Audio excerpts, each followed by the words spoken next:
ดีสบายดีอ่ะเปิดภาพมามื้อนี้พ่อแม่พี่น้องลุงป้าอ้าวเบิดสู่หม่องสู่บอนเนาะมื้อนี้สาวนุนาสิพากันเข้าไปในเมืองพี่น้องเอ้ยอ่ะ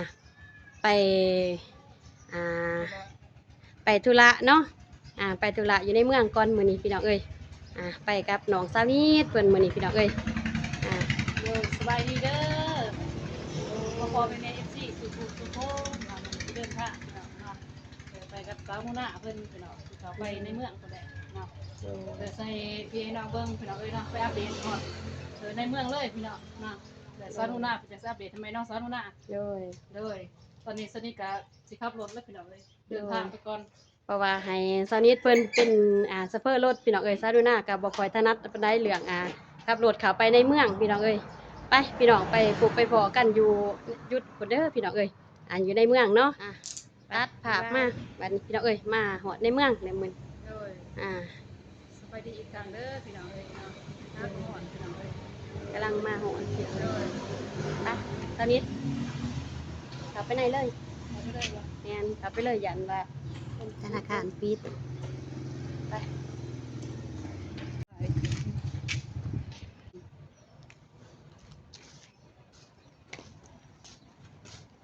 พอดีขึ้นก้านนั่นนี่สานุนะเลย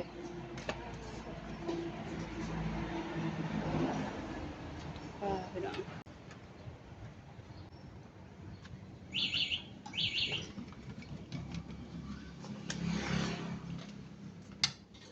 มาหาเอาเงิน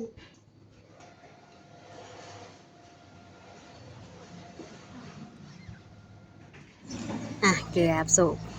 บอดี้พี่น้องเอ้ยขึ้นไปหับเงินมื้อนี้พ่อแต่ว่าไปหอดเนาะนางสาวธนาคารเพิ่นก็ว่าเอื้อยหนูนาคือมาหับสาโพดแท้มื้อนี้มาสวงจะน้อยนี่3 โมงนี่เขาปิดได้ป้าตัวก็เลยได้แต่คิดเนาะว่าสาธุเด้อว่าบ่ให้ปิดเพราะว่าเส้นทางมาเนาะ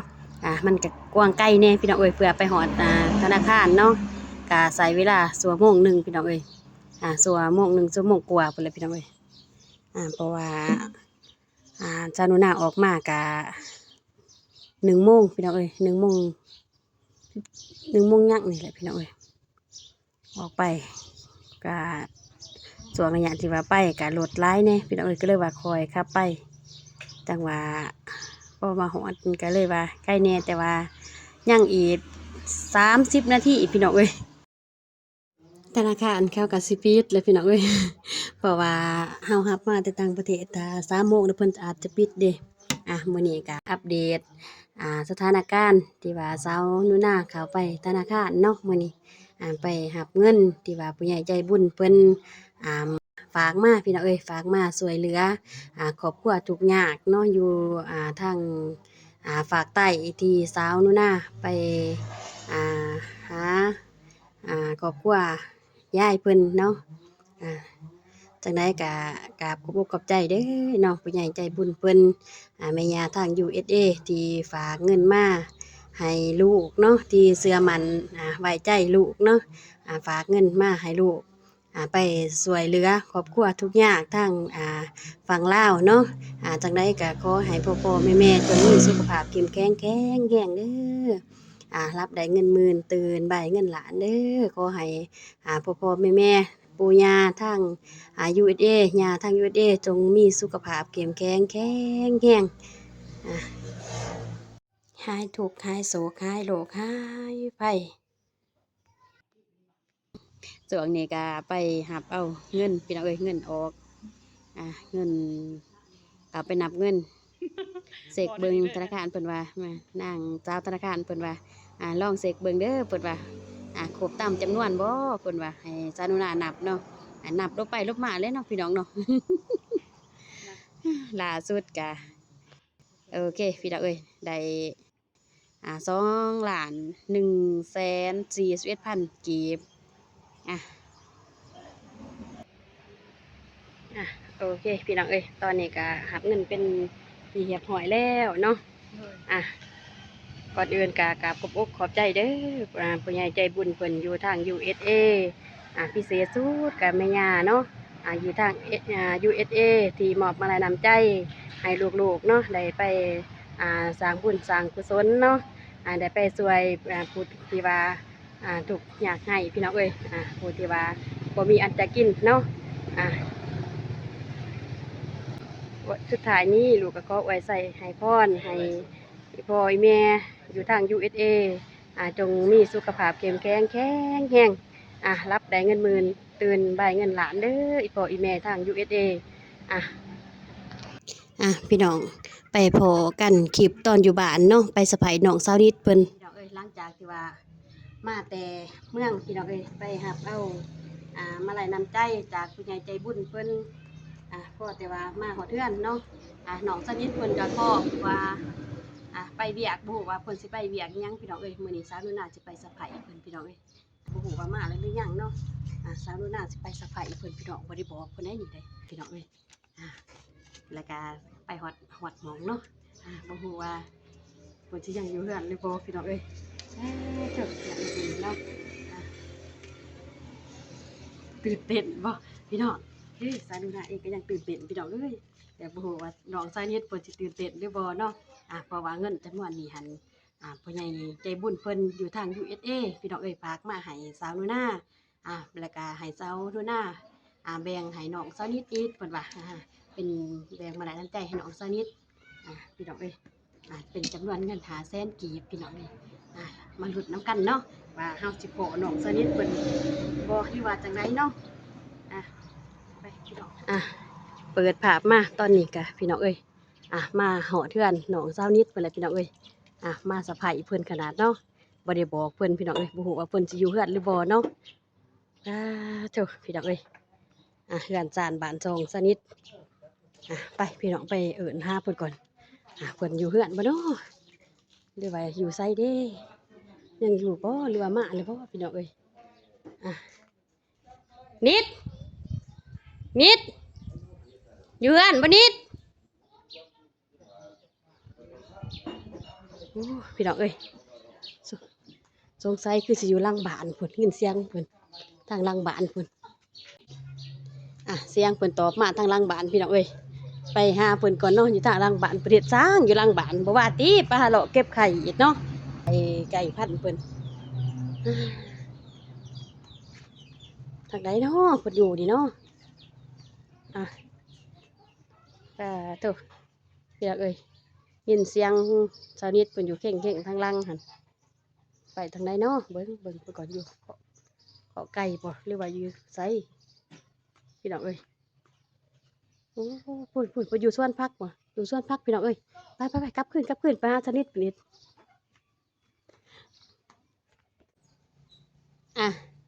ยินเสียงเพิ่นหนึ่งเนาะอยู่ในสวนผักพี่น้องเอ้ยไปกลับไปหาน้องสาวนิดเพิ่นเลยพี่น้องเอ้ยจะเป็นข่อยคำลงแรงพี่น้องเอ้ยสะอ่อนดอกผักอันนี้ดอกหยอดมันแก้วโธ่ดอกหยอดมันแก้วพี่น้องเอ้ยสะอ่อนติเนาะส่วนผักส่วนหญ้าสนิทเพิ่นปวดจะคลองเพิ่นเห็ดจังเด้อยู่พุ่นเด้งงกูบอยู่หั่นเห็ดยังนิดเก็บผักโอ้งามเนาะผักจ้ะเนาะงามเนาะผักเป็นจังไดมาหาน้องนี่แหละสบายดีเลยไทยคลิปเลยบ่แม่นสบายดีเด้อพ่อแม่ FC สุขุนะเป็นจังไดมาหาสนิทแล้วว่าลงตลอดว่าไปเวียกไปงานไปเวียกไสหิวเขาโดยมาเก็บผักโดยแล้วว่าไปเวียกทางเลิกทางใกล้เนาะจอดรถป้าแล้วก็ว่าเท่านี้ก็เด้อเพิ่นว่าเอื้อยเมื่อก่อนเพิ่นว่าข้าไปเวียกเพิ่นว่าเวียกด่วนมาเอิ้นอยู่หน้าบ้านบ่เห็นไผตอบย่างมาทางข้างนี่ว่าแล้วยินเสียงตอบทางหลังบ้านก็เลยว่าย่างมาเก็บผักหิวเขาเสียผักไปลวกจำแจ่วแซ่บแล้วนี่ผักก็มีแต่ตัวงามๆเนาะปลูกเองกับมือเลยได้นี่เนาะมีตัวงามพุ่นยังจะใส่ขี้หมูขี้ไก่พุ่นขอกเนาะนี่บ่ยังงามปานใดแล้วอีหยังเห็ดนั่นคือว่ามุนจังซี่ไก่เขาไปเคลียร์บินข้ามหัวตะนางขาดเบิดแล้ว ไก่ตัวละไก่อันนั้นบ่ เด้อไก่สุด โอ้ บุเข้ามาเลยขาดเบิดเลย โดยพี่น้องเอ้ย ไปจังได้ไป มาหาน้องแล้วมื้อนี้มีเวียกมีงานนี่แหละ หอยเวียกอีหยัง งานด่วน แต่ เล ละ ย มื้อคือว่า แต่ละ มีเวียกมีงานอยู่ มื้อนี้หันงานด่วนพิเศษมื้อนี้ก็เลยว่าหาแต่หน้าบ้านมิดบ่ได้ยินเสียงตอบคิดว่าไปหาศอกทำคลิปเด้อบ่ว่าหรือว่าไปทางใดก็บ่ฮู้เนาะแนวว่าลงมาก็ไปเลยถามก็เป็นถามเนาะ เด้อ อ่ะ เวียกอีหยังเว้าติ เวียกด่วนไปหาหมองเว้ากันหมองนี้เนาะโอ้พี่น้องเอ้ย ได้ค่ากล่องใหม่บ่ แม่นค่ากล่องใหม่หักแต่ว่าก็บ่อยากคักปานใดแหละราคาถูกแน่ เด้อ ราคาหลัก10พี่น้องเอ้ยก็เลยว่าติ่งดุกๆดิกๆนำแน่แหละพี่น้องเอ้ย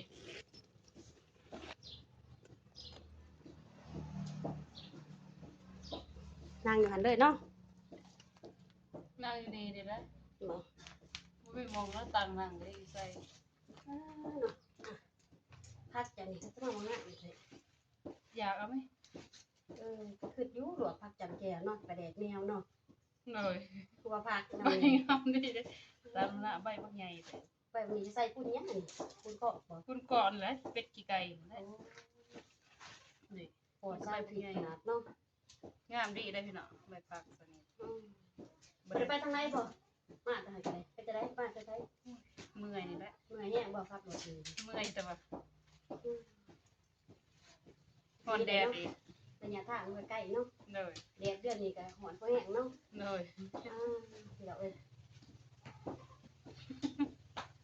จะได้ดีใจบ่ไปเขาธนาคารบ้านนี่ ดีใจแต่ว่า ไปเขาธนาคารบาง3 โมงนี่ เด้อ มากับคือว่าเผาเบียกเผางานแท้ เก็บฟักได้หิวเขา เยี่ยมพัก เด้อหิวเขา ซานุนาเลยว่าเวียกในอื่นเนาะจอดรถป้าไว้แล้วก็ว่าโอ้จะนี่ก็เด้อคุณว่ากลับไปเฮือนก่อนมีเวียกด่วน หิวเขาได้สิบอกซะหน้ากัน โอ้ยหิวเขาวก็บอกกันว่าแวกินเพื่ออยู่ที่หานก็ได้เดี๋ยวจะได้น้าอ้ายบ่ไปหานไปโหมเพิ่นบ้าน น้าให้นี่ น้าอ้ายโอ้ยอยากมุยอกับบ้านนอกกันนี่เมืองนั่น เด้อ โอ้ยน้องเป็นมีจังจะบอกกันน้าก็ไปหับมาอยู่จะบอกว่าเอ้ยจะนิดหิวเขาก็บอกแต่ว่ามาแต่วัดดิ เด้อ มาแต่วัดแล้วก็บ่ได้กินข้าวเย็นพี่น้องเอ้ยก็เลยว่าพากันขึ้นเมืองเลยย่านธนาคารเพิ่นปิดเด้เพราะว่าถ้าทราบโมงธนาคารเพิ่นว่าปิดเนาะก็เลยว่าพาไปออกเตือนไปกะ1 โมงเนาะออกเตือนเกิดไปหอดหันก็พอดี2 โมง45 นาทีเขาไปธนาคารกันจังได๋ธนาคารว่าคือมาสายเด้เกือบสิบ่ได้รับสำเนาะ เด้อ พี่น้องเอ้ยไปบ้านนี้อะ มันยังซาลุน่ะ มีสะพายมีเจมาหา สไปยัง ลูกเบิ่งมีหยัง แล้ เล วย จักแล้ว ลูกบ่ ซาลุน่ะใช้สนิทตะละมันบ่ ตัดละมันก็คือว่าได้ มีส่วนบ่ มีส่วนได้ขนาด ไปก็ไปแต่ว่า ไปบ่ ไป จะไปมีใส่น้ำมันรถน้ำมันล่างก็ได้เนาะจะไปเนาะ เด้อ อ่า คันมีก็บ่ใส่ดอกรถไทยนั่นเด้อ แต่ไป บ่ได้ใส่ตอกเขาตัวนี้ใส่ใส่ไปแล้วเด้อ มื้อนี้มีของขวัญมาให้ เด้อของเพิ่น มาไล่น้ำใจขับรถไปส่งบ้านนี่เด้ขับรถไปส่งบ้าน ตอนเช้านั่นติตอนประมาณ1 โมงนี่ตัว แม่น อืม ลงหนาลงหลังเนาะไปอันนี้เด้มาไล่น้ำใจงามน้ำใจสักนิดเพิ่นขับรถไปส่งมื้อนี้พอปะไว้นี่ก็เด้อก็ได้เนาะนี่เบิ่งนับก่อน1 2 3 4 5แสนมาไล่น้ำใจพอบุญเพิ่นพากมาทาง USA เออ ให้น้องสาวนิดเพิ่นว่า5แสน เด้อ ไปสร้างคลิป เด้อ ทำคลิปไปซื้อน้ำจิตน้ำใจมอบให้เขาในส่วนเวลาที่ว่าน้องไปทำคลิปเด้ เด้อ ไปหาครอบครัวเพิ่นว่าก็ทุกอย่าง เออ ว่าตอนนี้ซื้อหยังไปก็ยา บ่ว่าจะเป็นแบบข้าวต้มขนมบ่หรือว่าของกินของอยากข้าวน้ำทำป้ายิ่งตามสถานะครอบครัวเขาขาดเกินทางนั้นได้เพิ่นว่าให้น้องสนิทซื้อไปให้เพิ่น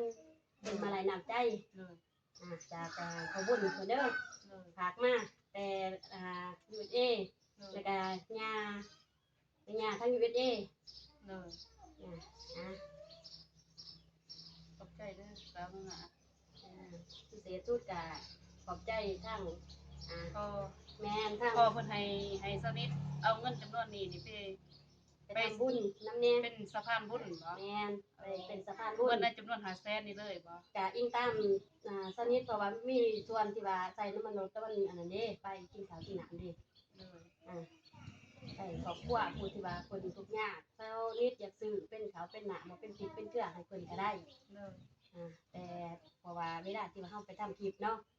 ถ้าเฮาบ่มีของติดไม้ติดมือไปก็เกรงใจเพิ่นนี่อีต้นเพิ่นบ่แม่นหยังดอกเวลาที่ว่าเฮาไปพบไปขอผู้ที่ว่าครอบครัวทุกข์ยากแฮง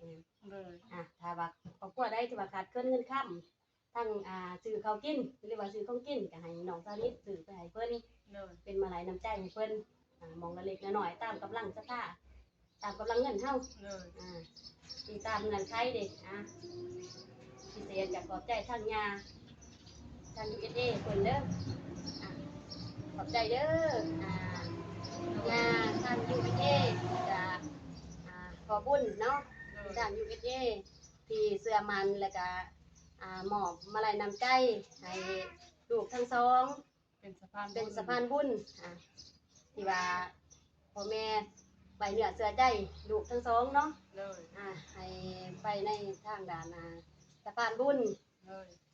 ที่ว่าหมอบมาลัยน้ำใจให้ลูกทั้งสองก็ขอให้พ่อแม่อยู่ทาง USA แล้วก็ให้ย่าทาง USA จงมีอายุมันควรยืน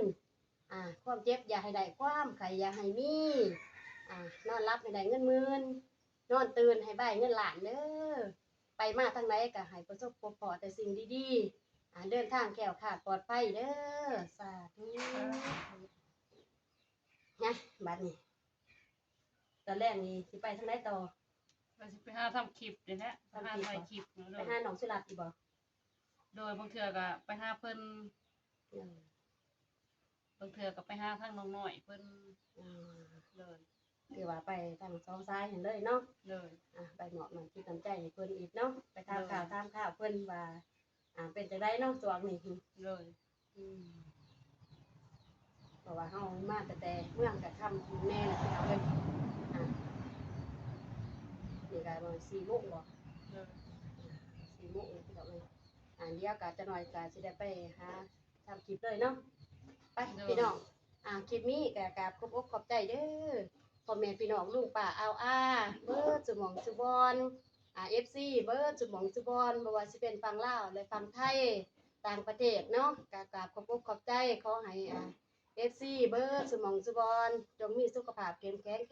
แรงไปพี่น้องคลิปนี้ก็สาวดูหน้าพร้อมน้องสาวนิดก็สิได้จบคลิปเพียงเท่านี้เด้อน้องเฮาพบกันคลิปต่อไปบ๊ายบาย